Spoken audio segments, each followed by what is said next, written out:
Olá, sejam todos muito bem-vindos a mais um episódio do nosso podcast Ecos da Alma. Um podcast onde exploramos as profundezas dos sentimentos e o poder transformador do autoconhecimento. Aqui, cada leitura do livro A Imensidão dos Sentidos nos convida a refletir sobre nossa jornada interior, promovendo novos padrões de pensamento e comportamento. No episódio passado, nós falamos sobre o simbolismo dos sonhos. Exploramos como as imagens oníricas, quando bem compreendidas, ampliam nossa percepção do universo invisível e revelam mensagens profundas para a nossa vida. Eu sou Erenita Souza, terapeuta sistêmica e psicanalista, e aqui prepare-se para, junto comigo, fazer uma viagem espiritual que vai expandir sua consciência e conectar você com o seu eu mais profundo. Vamos juntos desvendar a imensidão de quem somos? Fique comigo.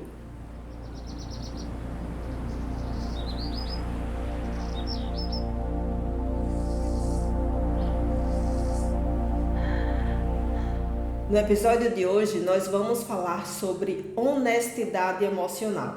E como vocês que nos acompanham já sabem, nós vamos ler uma parte do Livro dos Médiuns, que é a introdução de cada capítulo deste livro. A segunda parte do Livro dos Médiuns, capítulo 6, item 113. No estado de enfermidade, o cérebro está sempre mais ou menos enfraquecido. Não existe equilíbrio entre todos os órgãos. Alguns somente conservam sua atividade, enquanto que outros estão de alguma sorte paralisados. Daí a permanência de certas imagens que não são mais apagadas, como no estado normal, pelas preocupações da vida exterior. Aí está a verdadeira alucinação e a causa primária das ideias fixas. Essa é a introdução do nosso episódio de hoje, honestidade emocional. O indivíduo em estado de fixação mental nada vê, nada ouve, nada sente ou nada percebe além da pessoa, objeto ou fato a que sua mente cristalizada se prendeu. A fixação mental pode perdurar por séculos, ou seja, por diversas encarnações. A alma se isola do mundo externo, passando a visualizar unicamente o centro do desequilíbrio, permanecendo paralisada, dominada por ocorrências ou fatos aflitivos, recentes ou remotos. Trata-se de uma verdadeira tortura mental, sobre a qual o enfermo não tem nenhum controle. A fronte pensadora mantém um diálogo ininterrupto, vive em constante conversa de si para consigo mesmo. A mente se fixa em determinada criatura ou acontecimento e fica incapaz de evitar que os pensamentos, as discussões e as palavras continuem girando sem parar. O mundo mental se torna hiperativo, repete o mesmo problema muitas vezes, levando a criatura à fadiga, acompanhada de uma sensação de cabeça pesada e de sobrecarga íntima. A perturbação interior pode imobilizar-nos por tempo incalculável entre os fios de sua textura de escuridão. A alma infeliz se faz prisioneira, não só de inimigos externos, mas sobretudo dos mais ferrenhos inimigos, os internos. Indivíduos doentes contemplam tão somente e por largo tempo as aflitivas criações mentais deles mesmos, ficando obstruída a possibilidade de observarem novas e edificantes paisagens de desenvolvimento e crescimento espiritual.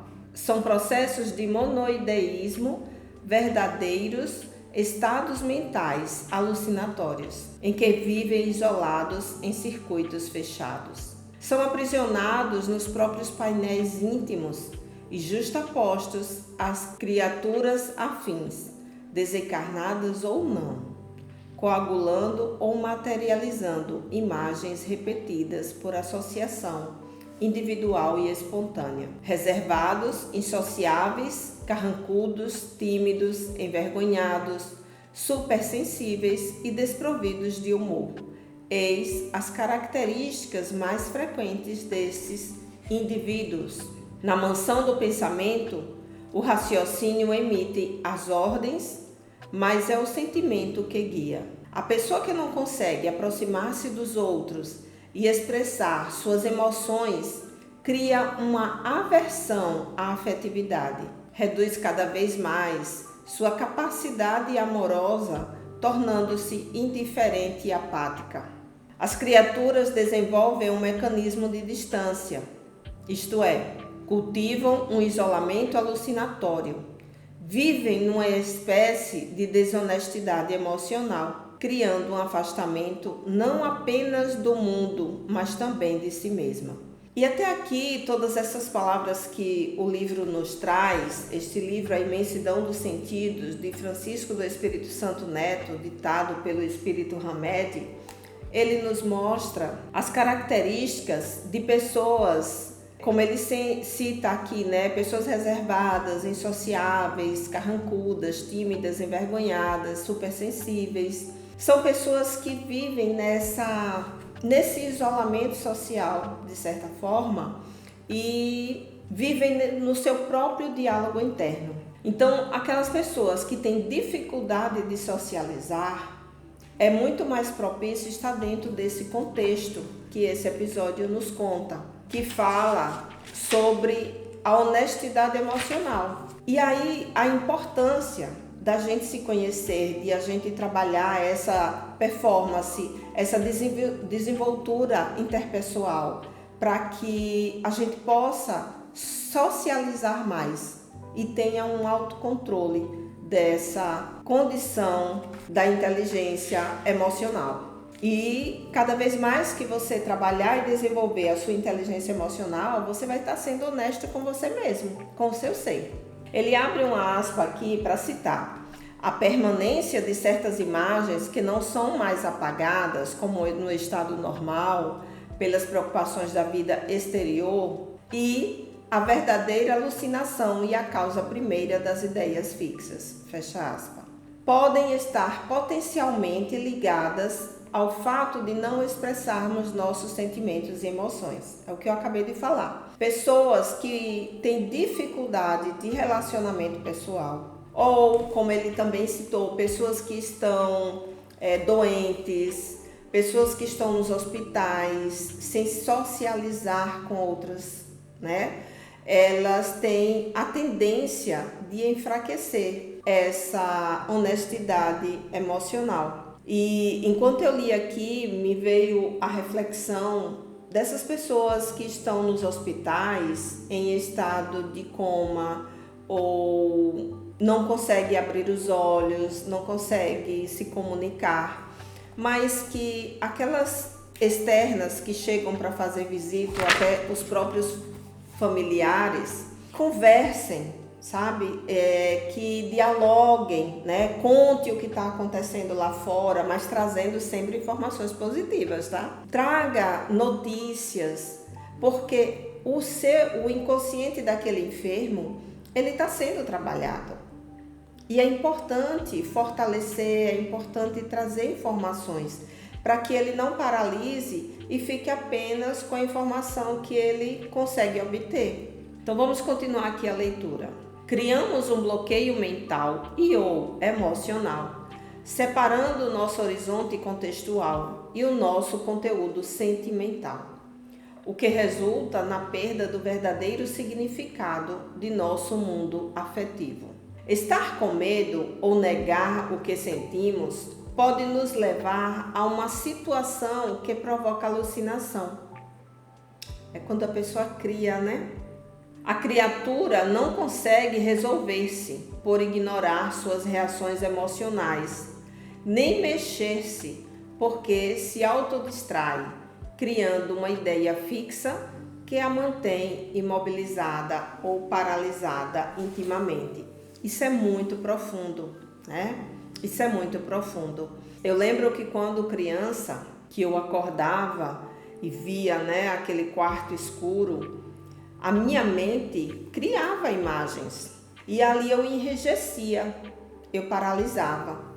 Às vezes eu gritava, né, por minha mãe, e aí meu pai ia no meu quarto, me buscava e me levava para a cama deles. Mas por quê? Porque eu estava com medo das imagens que a minha mente estava criando no escuro. E quem nunca, né, teve aqueles fantasmas embaixo da cama, fantasmas na janela?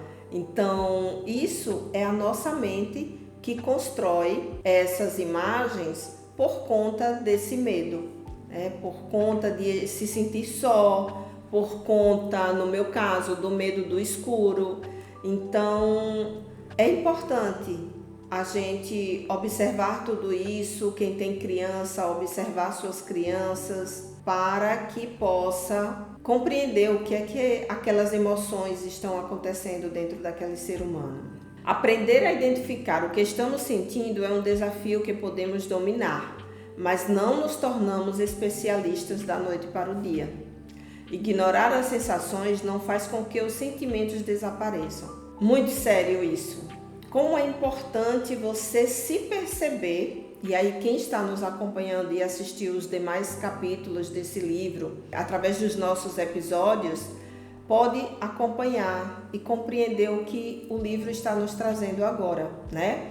Identificar nossos sentimentos, conhecer nossas sensações, ter as percepções das nossas emoções, do nosso corpo, tudo isso faz parte do desenvolvimento espiritual, do desenvolvimento humano e do autoconhecimento. Então, não ignore as sensações que você está sentindo, porque se você ignora, você exclui, e toda exclusão há uma confusão. Muitos de nós tentamos nos convencer de que não devemos entrar em contato com nossos sentimentos. Ficamos hábeis em seguir as regras do não sinto nada ou não devo sentir isso.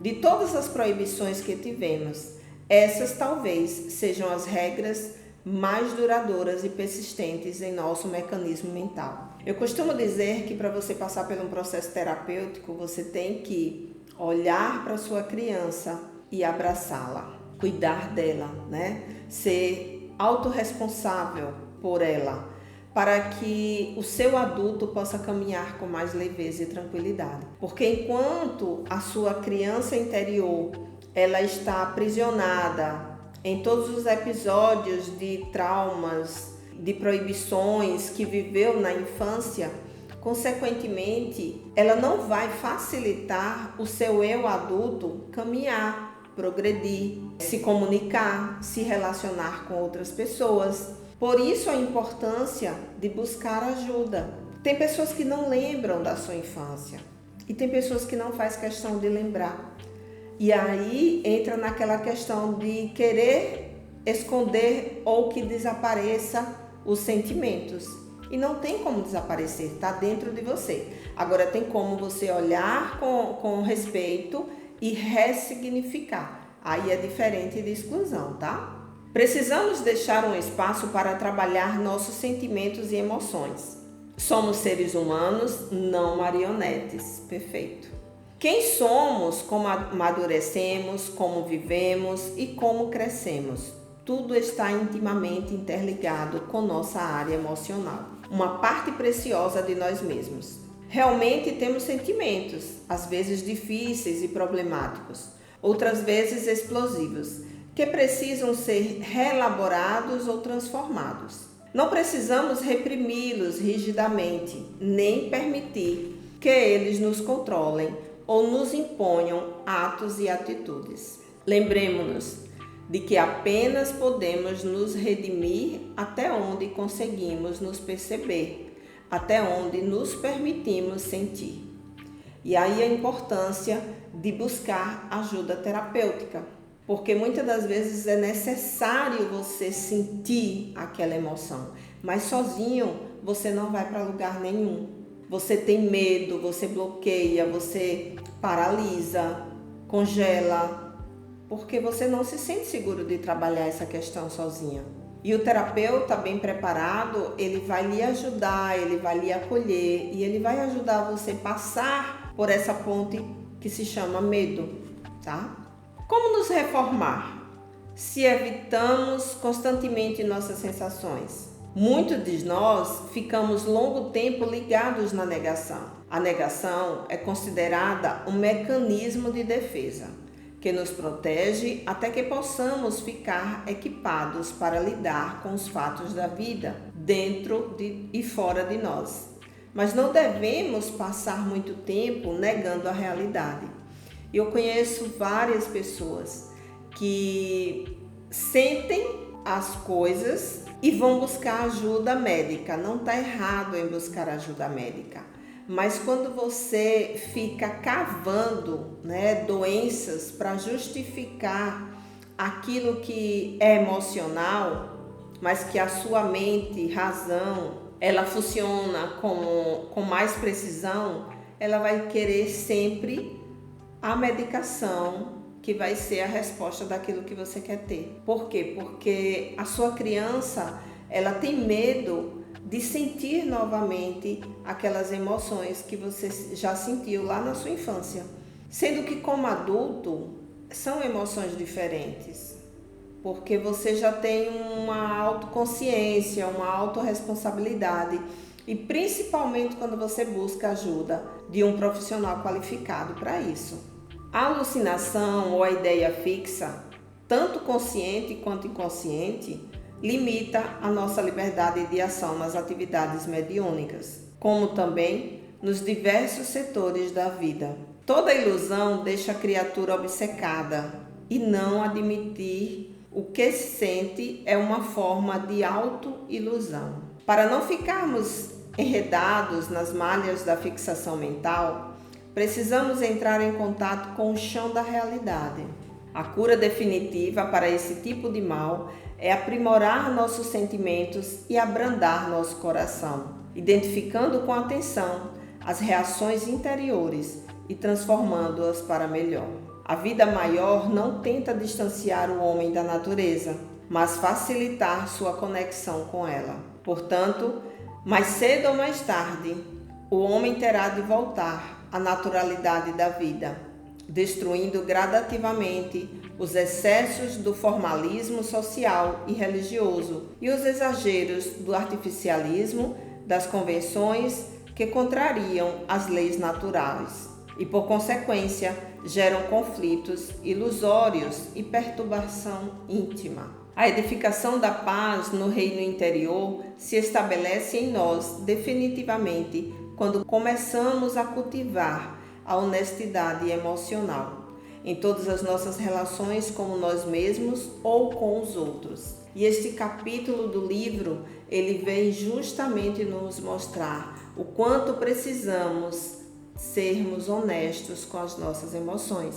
E a gente só consegue ser honesto com a nossa emoção quando nós realmente decidimos olhar para ela, quando realmente nós decidimos sentir.